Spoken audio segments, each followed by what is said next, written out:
This conference will now be recorded.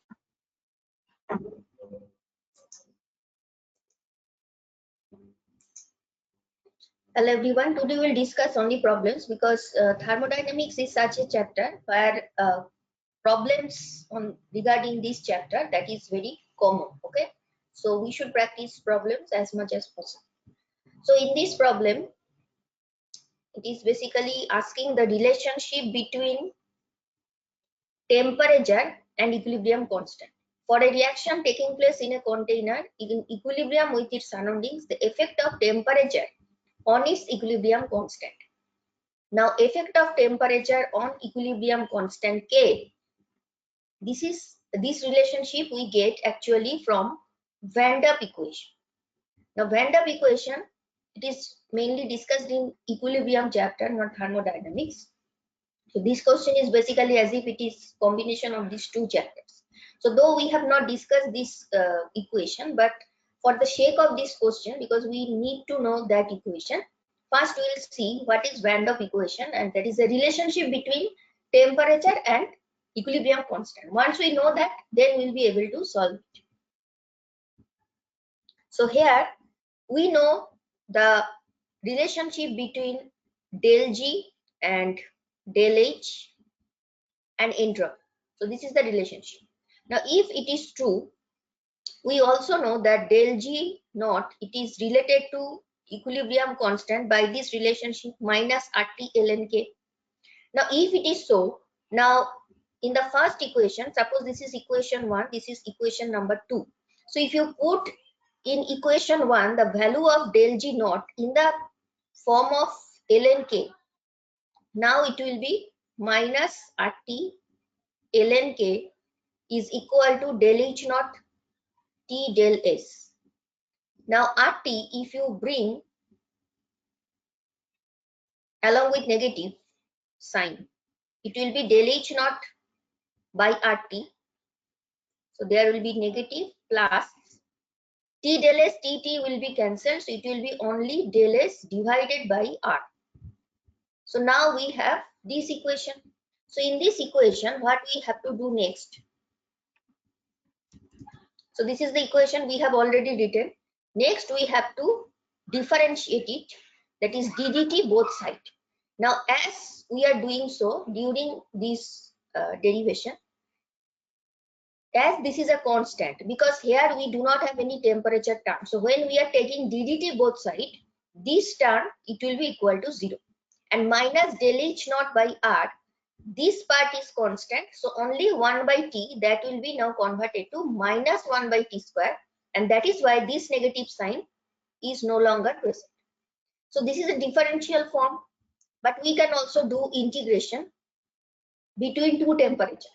Here we have the temperature T, but suppose we are trying to see the change in equilibrium constant between two temperatures, T1 and T2, and at T1 the equilibrium constant is K1, at T2 it is K2. So after integration, though details of this not required, I have just given it. If you are interested how we are getting the final equation, that is the integrated form. This is a differential form. Now when you are taking doing integration, the limits are K1 to K2 and temperature from T1 to T2. So this part is constant, it is not included. So it is outside integration, and dt by T square. So after doing integration, the final equation that we are reaching, look at this. So in this equation you can understand, when del H naught, it is exothermic, that means when it is negative. Under that condition, if it is negative, now with increase in temperature, under that condition, if T2 is greater than T1, that means we are increasing the temperature, then what will happen? The equilibrium constant, that is K, that will decrease. So with, if it is positive, then it will be reversed. So basically what I am trying to say, for exothermic reaction, if we increase temperature, then the value of K will decrease. And if it is endothermic, under that condition, if the value of temperature is increased. That means when T2 is greater than T1, under that condition, K will also increase. Fine. So this is the relationship between these two. Fine. So based on this, that is for exothermic, when you are increasing the temperature, equilibrium constant is decreasing, and for endothermic, it is the reverse. Now we will apply it in the previous problem. So here, which option is correct? First of all, we will see the statements one by one. With increase in temperature, the value of K for endothermic reaction increases. Now this is true, we have just seen it, and that this same statement you will also get here. Okay, now come to B and D. In B and D it is mentioned, with increase in temperature the value of K for exothermic decreases. Now this is true, and the same thing is also mentioned in option D. With increase in temperature the value of K for exothermic reaction decreases. Okay, so up to this it is fine. So A and C, whatever is mentioned up to this point, I'm not talking about the next part of the statement. It is fine, it is true.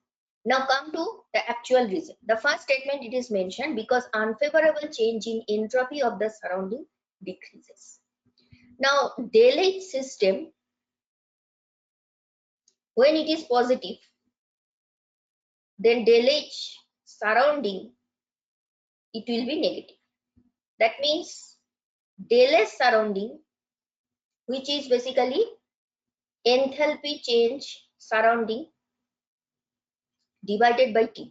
Now as it is negative, that means del S surrounding, that will also be negative. And see, here temperature is present in denominator. That means with increase in temperature, obviously the entropy of surrounding, that will decrease. So when T will increase, del S surrounding, that will decrease. And as it is negative, that means there is unfavorable change in entropy. It is not favorable change. That means this statement, that is because unfavorable change in entropy of the surrounding decreases, this is actually true. And when it is exothermic, that means now del H system, this is negative. That means it will be positive. Now under that condition also, when T is increasing, there is that is because favorable change in entropy. Now here it is unfavorable, but now it is saying it is favorable. Now this is favorable because in this case del H surrounding is positive. That means this total quantity in right hand side positive, so del S surrounding is also positive. So obviously this is favorable change in entropy. But remember relationship with T, T is in denominator. So when T is increasing, surrounding entropy, that will decrease because of this inverse relationship. So these two statements are basically true. Now come to C and D. So up to this point it is fine. But next it is saying because the entropy change of the system is negative. But in case of endothermic, this is positive. So del H system is equal to del S system is equal to del H system by T. So it cannot be negative. It is actually positive. So this statement is not true. And for exothermic, that means the second process, when del H system is negative, or the system it is negative, now it is positive. Okay, so entropy change is positive. Yes, it is. With increase in temperature, the value of K for exothermic reaction decreases because the entropy change of the system is positive. Now for the system it is not positive. Okay, because exothermic reaction del H system is negative, so entropy change, it is not positive. Okay, it is basically negative. So this statement is also false. So and among all these statement, basically two statements are correct. It is basically more than one option correct type of question. So that is why A and B, these two will be correct. So here first we have to know what is Van der Waals equation, the relationship between temperature and equilibrium constant. Once we know this, then partially we'll be able to understand the statements are true or not. But for the next part of the statements, The relationship between del S and del H by T, this relationship we have to apply. Next question. In thermodynamics, the PV work done is given by this relationship W is equal to minus dVP external. Basically, this part constant, so you can also write it like this, that is P external dV. But important point is we are doing some integration, and for a system undergoing a particular process, the work done, here it is mentioned, just compare these two equations as if in place of P external we have written this part. Now this equation, basically try to remember in states of matter what we have seen for ideal gas equation, PV equal to nRT, but when it is real gaseous we apply van der Waals equation, and according to van der Waals equation, P plus A by V square, V minus V, it is for 1 mole I am writing, is equal to RT. So if you bring V minus V in the right hand side, it will be RT by V minus V, and if you bring A by V square to the right hand side, it will be like this. So in as if P is equal to this part. So the equation is applicable to a system that satisfies van der Waals equation of state. Obviously this is true. Next, it is saying it is applicable to, it is also, remember, more than one option correct type of question. Process that is reversible and isothermal, reversible and additivity. Now integration, so here the format for formula for the work done that you are seeing, it is integration mentioned, right? Integration we can do only when the process is reversible. That is each step the P external, that is infinitesimally greater than the initial pressure. So this condition we maintain irrespective of whether it is adiabatic or isothermal. In both cases integration possible provided it is reversible, but it is not possible for irreversible, because in irreversible we are doing the change in system, suddenly we are increasing the pressure. It is not that we are doing it in each step infinitesimally. No, it is not that. So that is why this will not be correct, but A, B and C, these two, you can, this equation you can apply for A, B, C, but not for D because it is irreversible. So A, B, C correct. Next question. Okay. So it is saying we have to read the question carefully first. Consider reversible isothermal expansion of an ideal gas in a closed system at two different temperatures, and it is clearly mentioned that T2 is greater than T1. Correct graphical depiction of dependence of work done on the final volume V. So isothermal expansion means there will be two volume. Suppose initial volume is 1, V1, another one is final volume which is V2. Now if you look at the graphs, here we have mod value of W. So not, we are not considering negative or positive, it is mod value of W. And in the x-axis we have ln V. Now this V is basically final volume because it is written in the question. Work done, the graphical representation of dependence of work done on final volume. So this V is basically the final volume. All the V, ln V that are mentioned in the four graphs, all are basically final volume. So first we have to write the expression for work done and final volume. Then we will compare which graph will be correct. Now straight line graph, it is basically in this format, y equal to mx plus c, where m is slope, it may be positive, negative, and c is intercept, that also may be positive or negative. Okay, now if intercept is negative, remember, then it will cut the y-axis towards the negative direction. So I'm trying to say, suppose we have this graph y and x. Now this, it is positive y, but if you extend this line, it is basically negative y, right? Now suppose if slope is positive but c is negative, slope positive, c negative, what will happen? So c negative means what? It will cut y-axis but in the negative direction. So it will cut somewhere here. but it is positive slope, so it will be, its nature will be like this. Now why I am saying so? Because ultimately we have to we will get this type of curve, but first we have to know the relationship. We know for reversible isothermal expansion, we can apply this equation, W equal to minus nRT ln V2 V1. So this is final volume and V1 is initial volume. Now if we take mod, negative sign is removed. So nRT ln V2 then minus ln V1. So this equation nRT ln V2 and minus nRT ln V1, you can compare with this. That means here W is mod, Y is mod W.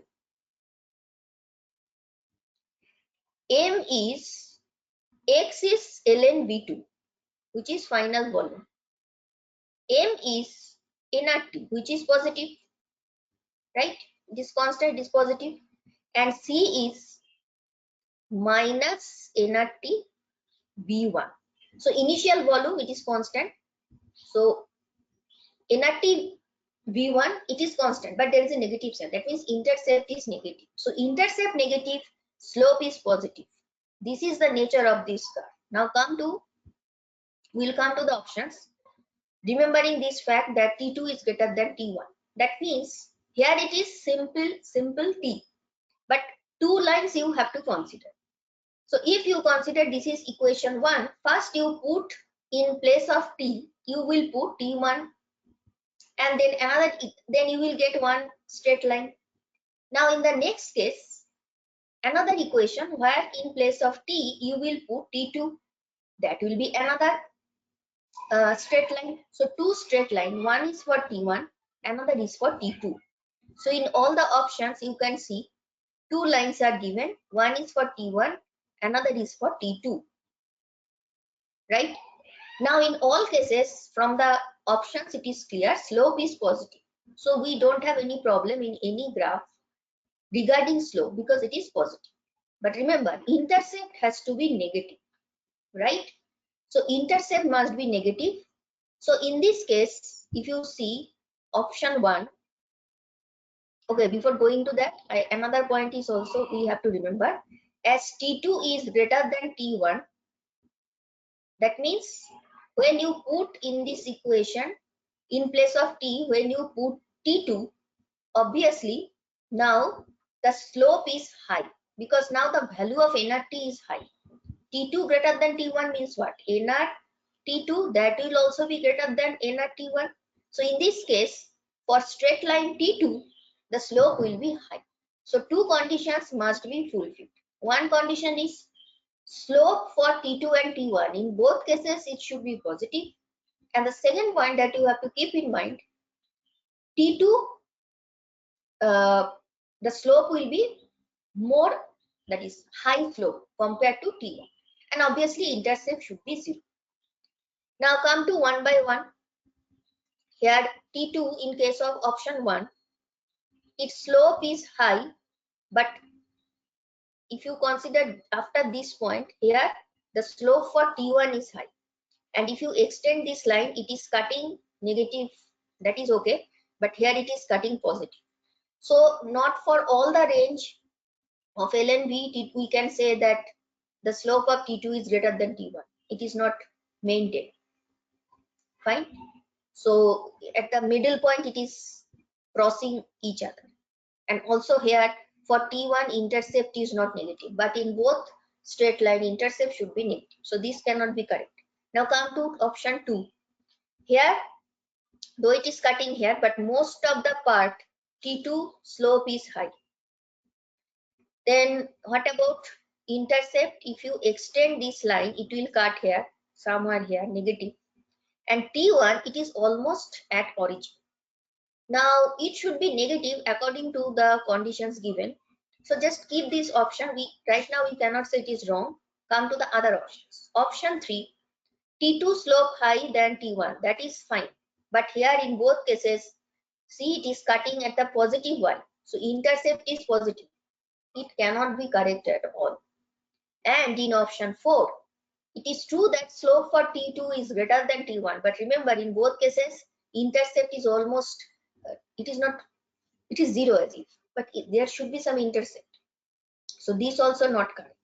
So we are only left with option 2, that is closest to the, as the conditions given in the question, this option is the closest. Though we cannot say it is absolutely correct, because for T1 the intercept is 0. Okay, but it should not be 0 because intercept is NRT. But as it is, other 3 options are not at all correct, and here this condition is also full. It is cutting intercept y, though T1 is not exactly cutting in negative, but keeping all the conditions same, we can say that option 2, that is actually close to the correct option. So slope of curve 2 is more than curve 1. This condition is fulfilled here. That is T2. This is for T1. And intercept of curve 2 is more negative than curve 1. So it is more negative. See, because as we know T2 is greater than T1. That means this intercept part, which is NR T2 V1, that will be greater than NR T1 V1 for 2 graph. So it should be more negative because this numerical value is high as T2 is greater than T1. So here also that condition is fulfilled. So T2, its intercept is more negative. So that is why option 2 we will choose as correct option.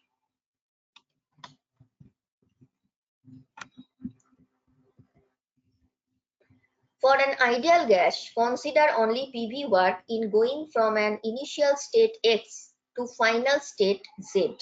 So we are moving, look at the direction, we are moving from X to Y, then we are moving from Y to Z. So this is one way we can move from X to Z. There is another way, that is final Z can be reached either of the 2 paths shown in the figure. So this is one way you can move, that is X to Y, then you are going Y to Z, or directly you can go X to Z. Look at the direction, it is like this. Fine. Now, if this is so, which of the following choices is or are correct? Take del S as change in entropy and W as work done. Now, del S is state function. So, which path you covered, that doesn't matter. So, from X, which is initial state, this is final state, initial, final. So, whether you move it from X, Y, Z or you move directly, that doesn't matter. So, that is why this should be correct. That is del S change from X to Z direct path, or first you are going X to Y, then Y to Z. These two will be same. So this is correct. And what about the next option?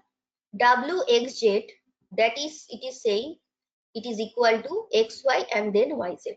Now see, when it is XY, there is change in volume. This is the change in volume. But when you are moving Y to Z, this is basically isochoric process because volume is constant in this part. So YZ, there is basically no work. So we cannot say this is equal to this, and even if you do not consider, then also as W is not path function, so X to Z, that cannot be equal to X to Y and Y to Z. That is possible only for state function. You can do it for del S because it is state function, but not for W. And also here YZ part, it is isochoric process, so PV work done not possible, right? So this is not correct.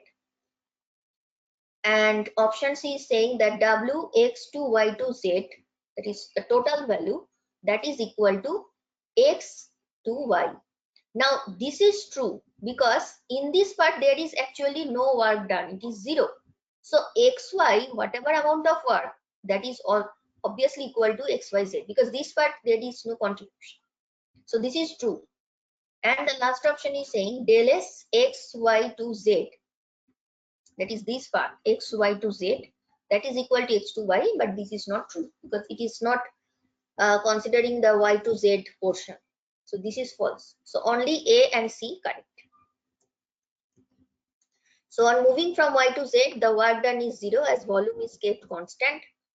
So this part is 0. So that is why you can say that option C is 0. This is the logic behind it, right? Otherwise option C is not correct. And B is not correct because you cannot write this type of relationship as it is path function. So A and C, these two are correct. Okay.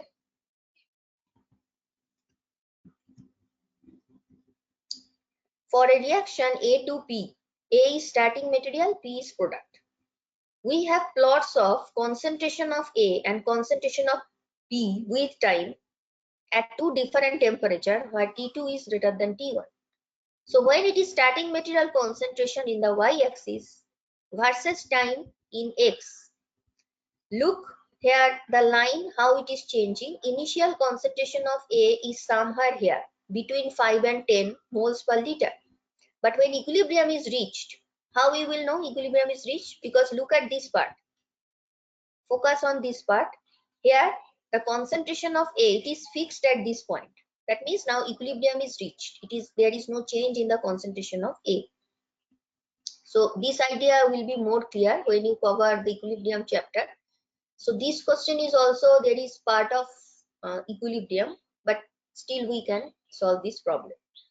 And at T2, concentration of A is high because it is cutting somewhere here. For T1, this is somewhere here.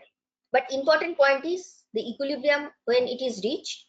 Now this is part. This part is where equilibrium is reached. I am writing equilibrium. So when equilibrium is reached, concentration of A is lesser than 5, right?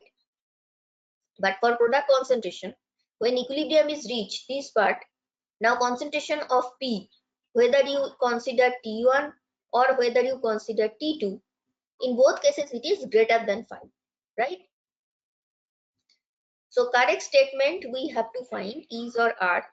Assume del H naught, this is basically del H naught and del S naught, they are independent of temperature, and ratio of ln K at temperature T1 to ln K at temperature T2, that is greater than this ratio. So this ratio, this condition that is mentioned in the question, we will apply next step.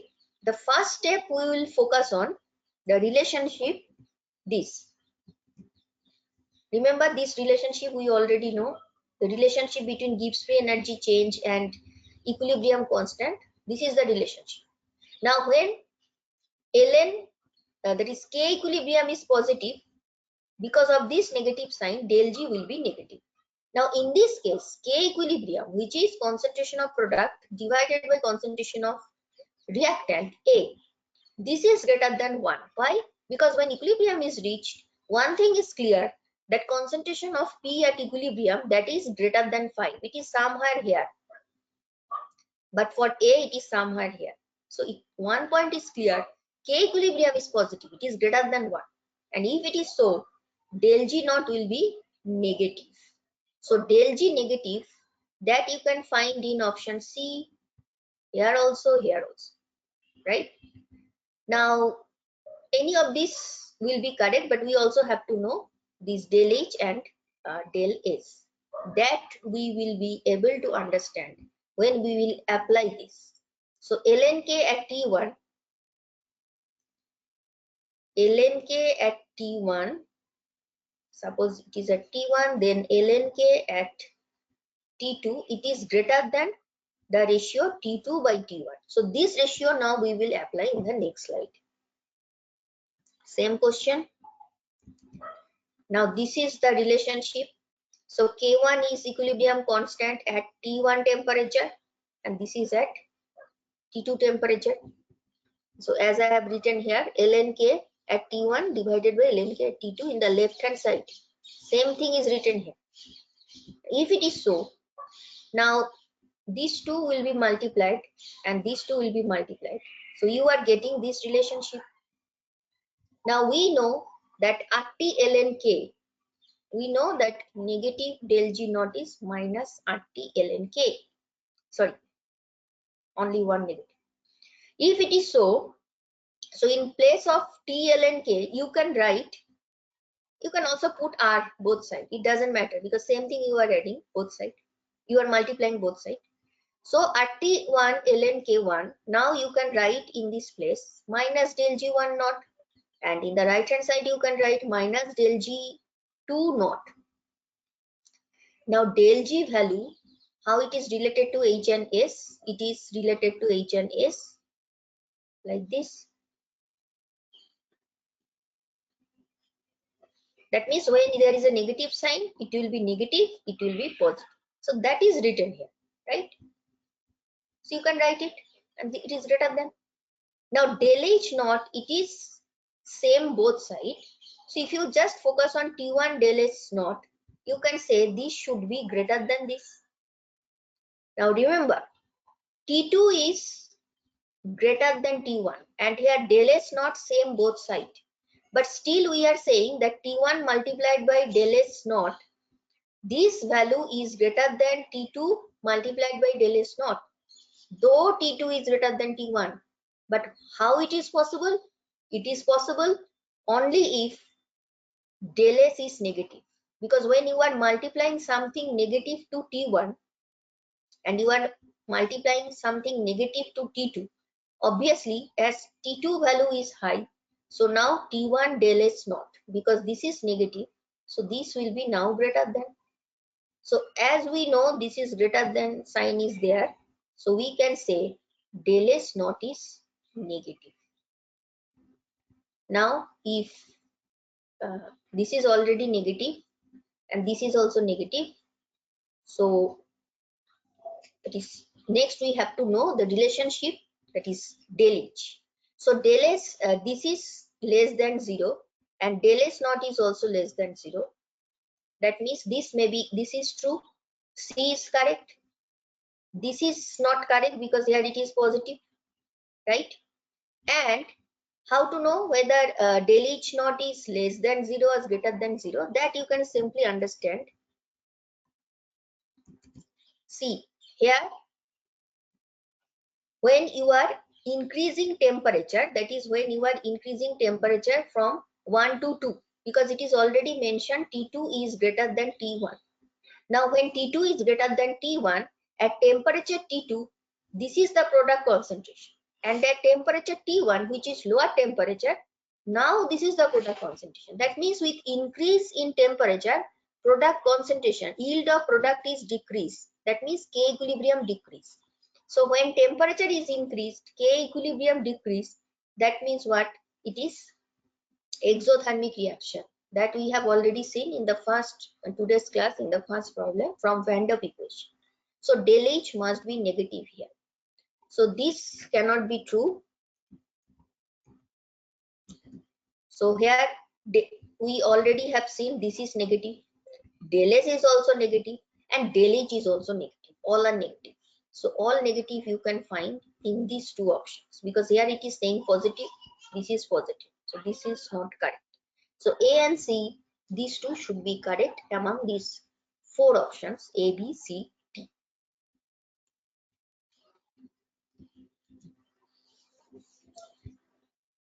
Here we have graph P versus V, P versus T, H versus S, T versus S. Total 4 graphs we have.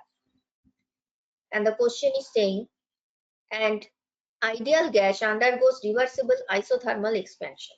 That means from state 1 to state 2, followed by reversible adiabatic expansion, which is from state 2 to state 3.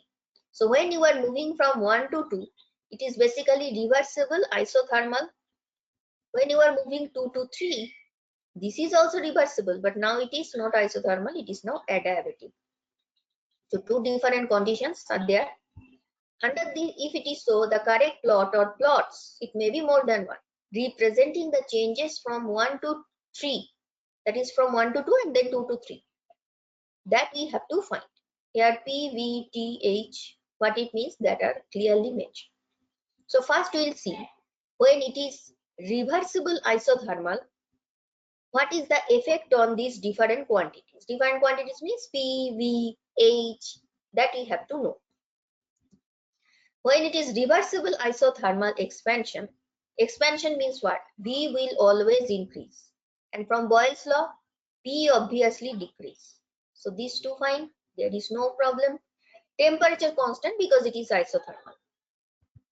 Del T 0. Enthalpy is also constant. Now enthalpy is basically U plus PV, right? and this part is already 0, and as it is ideal gas, so del PV, now you can write del R del nR del T, because PV equal to nRT, but this is 0. So for isothermal, basically del H is also 0. So here it is written H remains constant, that is change in H is constant. So sorry, change in H is 0 because H is constant, that is initial value of enthalpy H1 and final value of enthalpy H2 both are same. So that is why the difference is 0. It means H1, H2 both are same. So there is no change in H. And entropy. S for expansion, it is expansion, so it will increase. Now, if we look at the graphs one by one, we will just focus on this part because we are just interested in 1 to 2, what are the changes. So in this case, see, P is decreasing, volume is decreasing. So these two conditions are fulfilled. Then come to the second one. Here it is P versus T. So from 1 to 2, temperature is fixed. Oh, that is true. Come to third graph. It is saying when it is 1 to 2, the value of H is fixed at this point. This is also correct. And come to the fourth graph. 1 to 2, temperature is fixed at this point. So this is also true. So for 1 to 2, this change, all the graphs are basically correct. But that is not enough. Next, you have to see 2 to 3 what happens. Now when it is 2 to 3, now the conditions are changing. So this part is still same because as it is expansion, B will increase, P will decrease. That is same as before. It is adiabatic, so temperature now decreases. It is that is, it is no longer isothermal. So adiabatic expansion, H will decrease, and that is, it is no longer constant. And entropy, that will remain constant because entropy, it is related to Q by T. So Q is 0 here, adiabatic. So S, there will be no change. Okay. Now come to the graphs one by one. We will focus from 2 to 3 because now we are focusing on this part. 2 to 3, P is decreasing, V is increasing. So in the previous case also, same thing. P decrease, V increase. So graph 1 is fine. Now focus on this part. 2 to 3, P is decreasing. Now that is correct. But T is also decreasing. That is also correct. So this is no problem. Come to the third graph. Enthalpy decrease 2 to 3. But here 2 to 3, enthalpy is increasing from this to this. So this cannot be correct. So this graph is cancelled. Though in the first case, that is 1 to 2, we have seen all the 4 graphs are fine. But in this case, the third graph cancelled. And S remains constant. So 2 to 3, S remains constant at this point. So this is correct. So these 3 curves will be correct, but not the third one. Fine.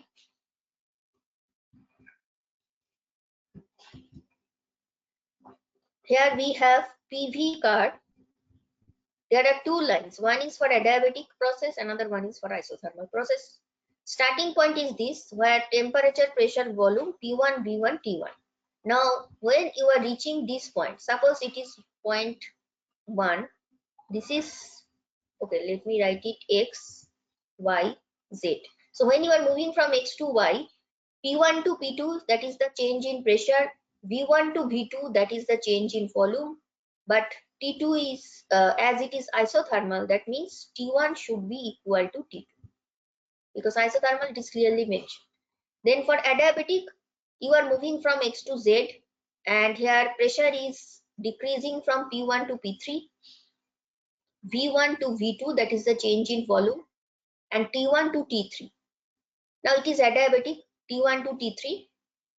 We have to see the relationship, and T1 to T3, basically it should decrease. As we know, for adiabatic process, it should decrease, but we can also prove that. So if this is so, option A, B, C, D, which of this will be correct? It may be more than one option correct, right? Now option A is obviously true because it is isothermal. So T1 is equal to T2. there is no problem. But you can prove that this is not correct. How you can prove? From as it is ideal gas clearly mentioned, so you can use the relationship PV equal to nRT. Now when it is T2, T2 should be equal to P2 V2 divided by nR. So when you are moving from X to Y, pressure is changing P1 to P2, V1 to V2, and T1 to T2. Okay. And another equation also you can write, T3 is equal to P3 V2, because see, at point Z, when it is temperature change to T3, volume is not V3, it is V2. Fine. So I have written V2 and nR. Now if you compare these two, from the graph it is clear that P2 is greater than P3, because P2 is somewhere here, P3 is here. So obviously P2 is greater than P3, but volume is same. So V2 same in both equations, but P2 is greater, and in the denominator it is same. So if you compare these two, you can say that T2 is basically greater than T3. And we have already seen T1 is T2. So T1 is equal to T2. So this is the relationship. If it is so, then T1 is also greater than T3. But here it is reverse written. So this is false. Okay. Next option is saying W isothermal greater than W adiabatic. Now, in this part, how we understand the PV work? It is PV work because it is expansion. So just if you draw this line, that is isothermal part, if you see, this region is basically W isothermal.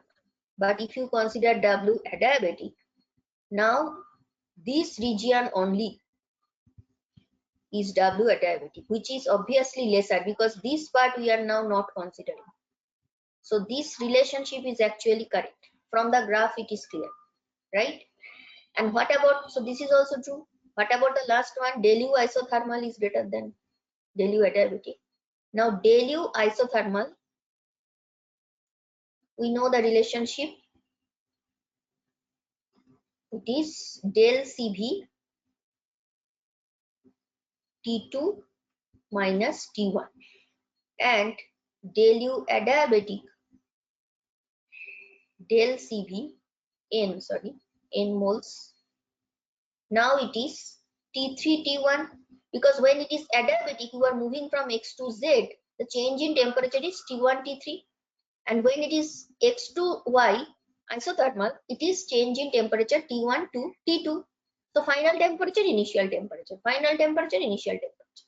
Now T2 and T1 both are same, so this is 0, and we know T1 is greater than T3, so this part is negative. So del U adiabatic is negative, del U isothermal is 0. So this relationship, it is basically correct. Okay. So except B, all are basically correct.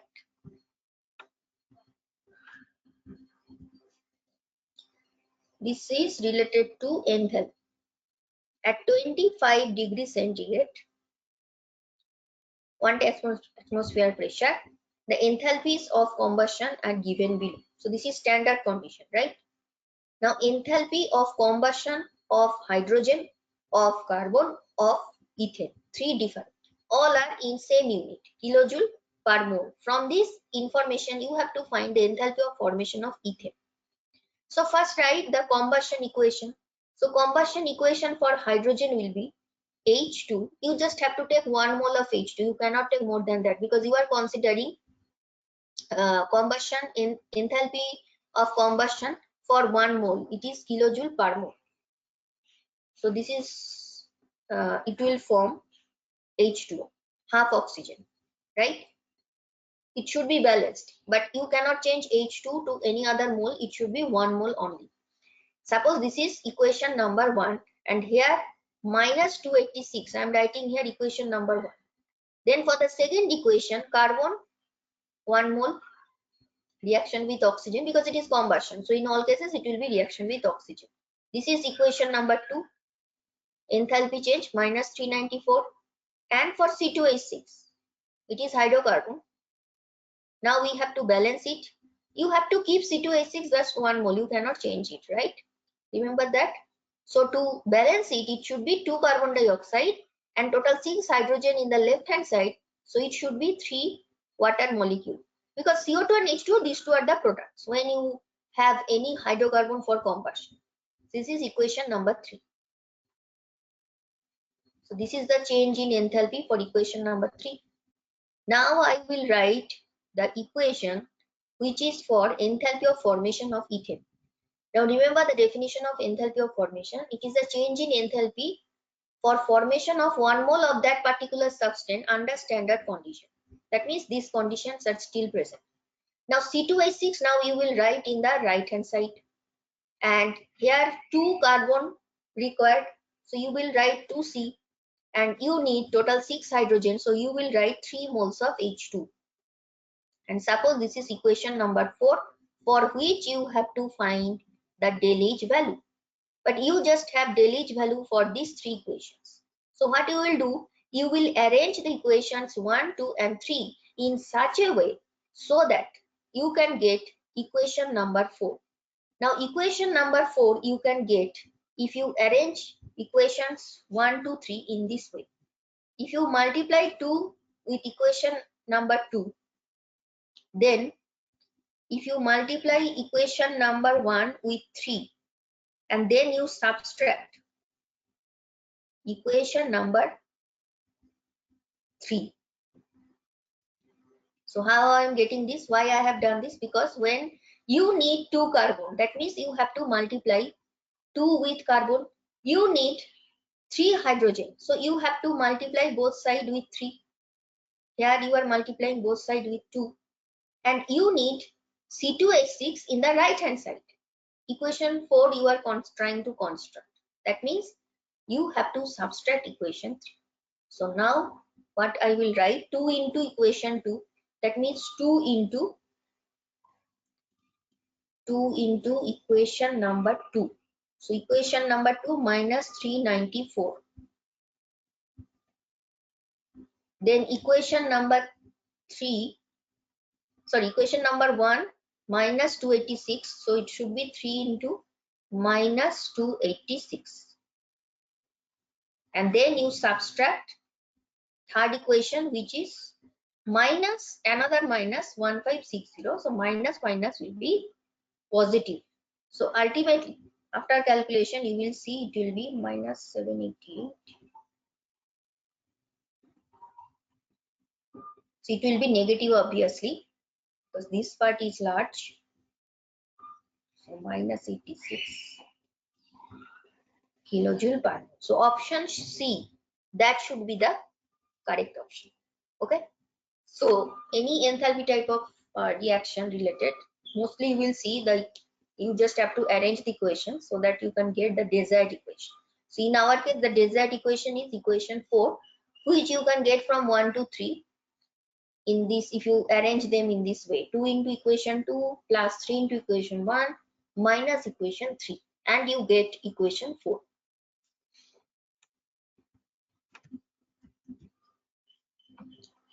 For 1 mole of an ideal gas, which of these statements must be true? So statements here, U and H each depends only on temperature. Okay, so this is actually correct. Then compressibility factor, this is true. Compressibility factor Z is not equal to 1. See, it is ideal gas, and we know compressibility factor for ideal gas is equal to 1. It is not equal to 1 if it is real gas. So this statement, it is false. Then CPM, CBM. Now M is what it actually means, clearly not mentioned, but it may be mass or something. But as it is mentioned in both cases, so you can ignore it. Just focus on the other subscript P and B, and we know that Cp minus Cv is R, right? So this equation is also correct. and du equal to cv dt for any process. This is also correct. This equation you can also write in this way. That is, when you write del sign rather than d, then we write it in this way.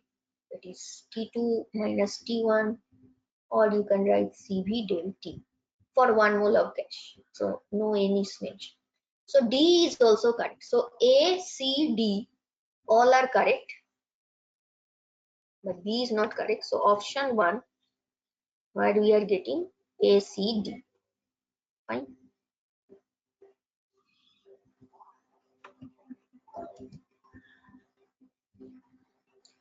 The true statement.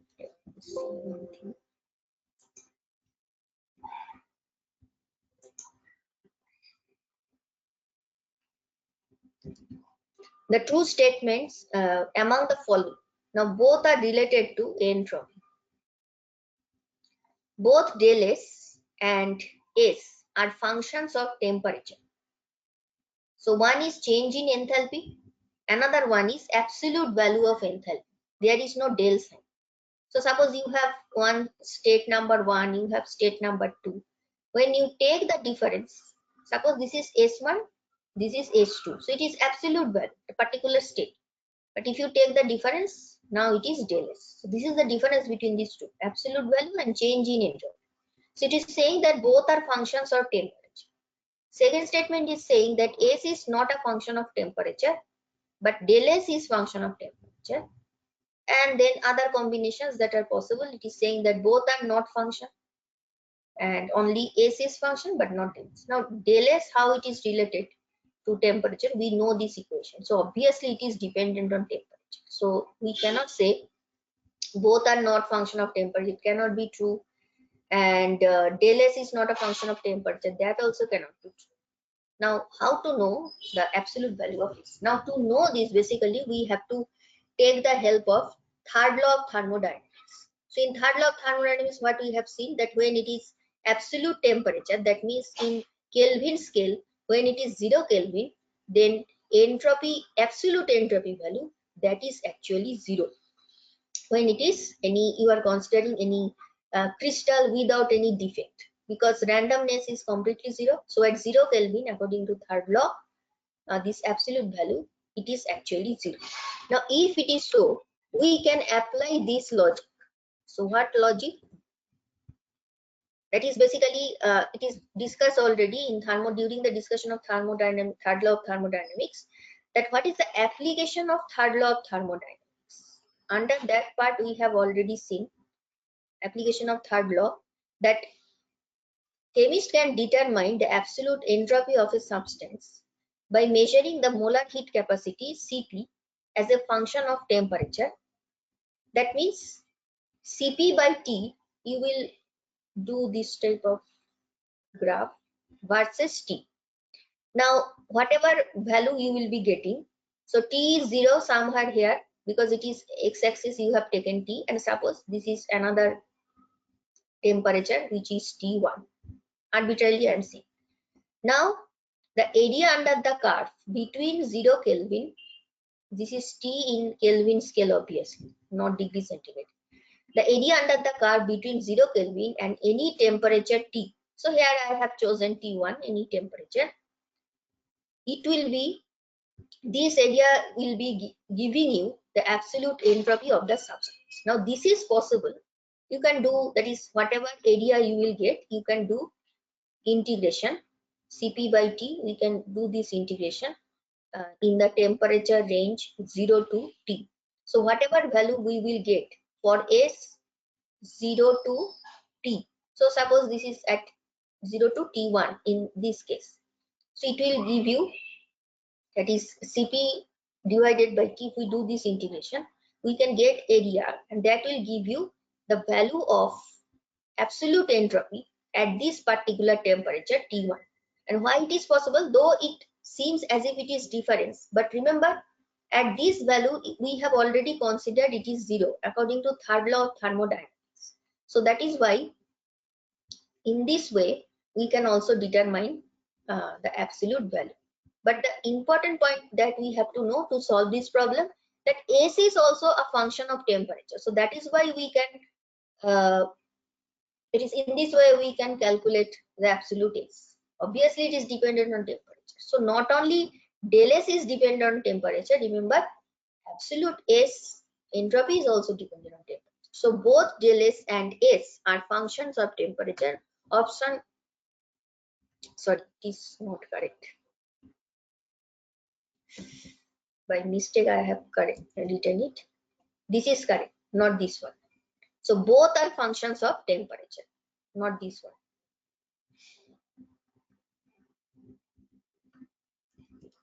According to the following diagram, A reduces VO2 when the temperature is. So we have four options. Look at the graph. We have taken del G naught kilojoule per mole in y-axis. Different negative values are there, starting from 0 minus 1200. So gradually from negative it is going towards positive. And in the x-axis we have taken T in degrees centigrade. Now this line, it is for this reaction where A is oxidized to AO2 by oxygen and it is converted to AO2. And another line that you are saying, which is for another equation where B is oxidized by oxygen and you are getting BO2. Now the question it is asking, when A can reduce BO2? Now A can reduce BO2 means what? BO2 now will be converted to B. That is actually reduction by A. And as A is reducing BO2, that means A should be converted to AO2. So it means we want equation number 1 to proceed in forward direction, and equation 2 we want it to move in backward direction. Then only A will be able to reduce BO2, otherwise not. Now a reaction towards forward direction, it will be suitable condition is del G should be negative, and for this del G should be lesser negative compared to 1. Now this is such a temperature. After this point 1400, after this point, see the line for equation number 2 is slope is very positive, and this is equation 1 which is almost constant. That is value of del G, it is somewhere here which is almost constant, but for 2 it is gradually moving towards positive value, that is negativity is gradually decreasing. So only after 1400 degrees centigrade, the second equation is having less and less negative del G, and equation 1 its value is almost fixed at this point. So this should be a temperature, that is A reduces BO2 when temperature is above this temperature. So this is the region where this particular process, the desert process, is possible, because above 1400 degrees centigrade A is having more negative, or you can say above 1400 equation 2 is having, sorry, equation 1 is having more negative del G for AO2 formation compared to B2 BO2. So that is why only when it is greater than 14, sorry, option 2, greater than 1400 degrees centigrade, then only A will be able to reduce BO2. Okay, so we are at the end of the session. Thank you for listening.